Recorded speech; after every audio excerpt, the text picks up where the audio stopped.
بے شک سال کے 12 مہینے ہیں جنہیں اللہ تعالیٰ نے زمین و آسمان کو تخلیق فرمایا۔ ان میں سے 4 مہینے خصوصی عزت حرمت رکھتے ہیں اور یہ اٹل فیصلہ ہے۔ ان مہینوں میں اپنی ذات پر ظلم نہیں کرنا چاہیے کیونکہ ان حرمت والے 4 مہینوں کا ذکر حدیث پاک میں موجود ہے۔ یہ ایسے مہینے ہیں کہ اللہ سبحانہ تعالیٰ کی پاک ذات ان میں آپ کی دعاؤں کو رد نہیں فرماتا۔ محرم الحرام کے پہلے 10 دن کے روزے رکھنے والا شخص ایسا جیسے اس نے 10,000 سال کی عبادت کی ہوں اور ایسی راتیں اس نے قیام کی ہوں کہ جس میں دن اس میں روزے میں رکھے ہوں۔ اس کو لے کر مزید ارشاد فرمایا گیا ہے کہ جو شخص بھی اپنے وجود پر دوزخ کی آگ کو حرام کرنا چاہتا ہے اسے چاہیے کہ وہ محرم شریف کے روزے رکھیں۔ محرم شریف کی شب جمعہ کو لے کر خاص عمل آپ کو شیئر کرنے جا رہی ہوں۔ یہ ایسا عمل ہے کہ آپ پر آنے والی مشکل مصیبتوں کو ٹال دے گا اور آپ کی دعاؤں کو قبول کرے گا۔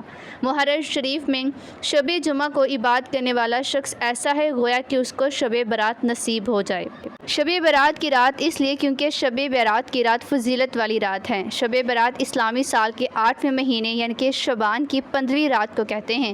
فارسی زبان میں شب کا معنی رات اور برات کا معنی چھٹکارا یا نجات، یعنی کہ آپ کی جو بھی پریشانیاں مصیبتیں ہیں ان سے نجات حاصل کرنے کا ذریعہ ہے، جس میں اللہ تعالیٰ کی رحمت اور مغفرت اپنے بندوں پر خاص طور پر متوجہ ہوتی ہے۔ اس رات میں گناہوں سے توبہ کرنا، اللہ تعالیٰ سے معافی مانگنا، دعائیں کرنا بہت ہی زیادہ انسان کو فائدہ مند ہوتی ہیں۔ سچے دل سے توبہ کرنے والوں، شرک سے بچنے والوں کے لیے، ہر ایک انسان کے لیے اس کی دعاؤں کو قبول کروانے کے لیے بہت ہی مجرب، بہت ہی خاص ہے۔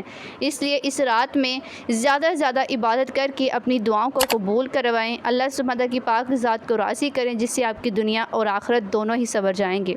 کیا آپ کو علم ہے کہ ہم جیسے غلاموں کے لیے امام حسین علیہ السلام نے کیا دعا فرمائی؟ امام حسین علیہ السلام نے عرض کیا، نانا جان آپ کی بارگاہ میں لوگ اپنے گناہوں کی معافی کے لیے آتے ہیں، مجرم جرم بخشوانے کے لیے آتے ہیں، ہمارے ذمے تو کوئی گناہ نہیں، ہمارے لیے تو یہ آیت تطہیر آئی ہے۔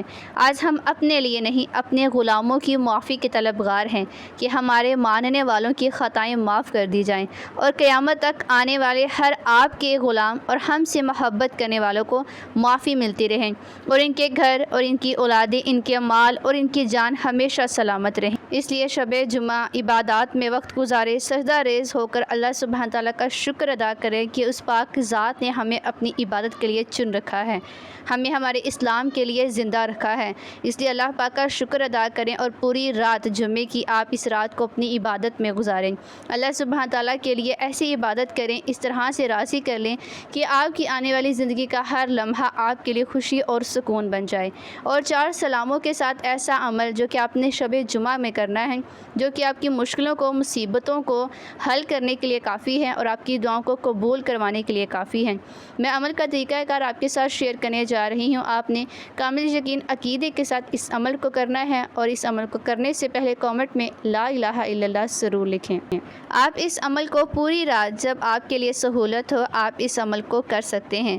آپ نے 8 رکعت 4 سلاموں کے ساتھ اس طرح سے ادا کرنی ہے کہ سورہ فاتحہ کے بعد 10 مرتبہ قرآن پاک کی سورہ اخلاص کو پڑھتے رہنا ہے اور اسی طریقہ کار کے مطابق آپ نے 8 رکعت نفل نماز ادا کر لینی ہے تو اللہ تعالیٰ اسے مغفرت اور بخشش عطا فرماتا ہے۔ اور مزید فرمایا گیا کہ جو انسان بھی ہر مہینے کی پہلی رات کو اسی طریقہ کار کے مطابق 8 رکعت نفل نماز ادا کرتا رہے گا، اللہ سبحانہ تعالیٰ کی پاک ذات اس انسان کو ہر قسم کے مصائب و آلام، تکلیف، دکھ، مشکلات سے نجات عطا فرمائے گا۔ السلام علیکہ یا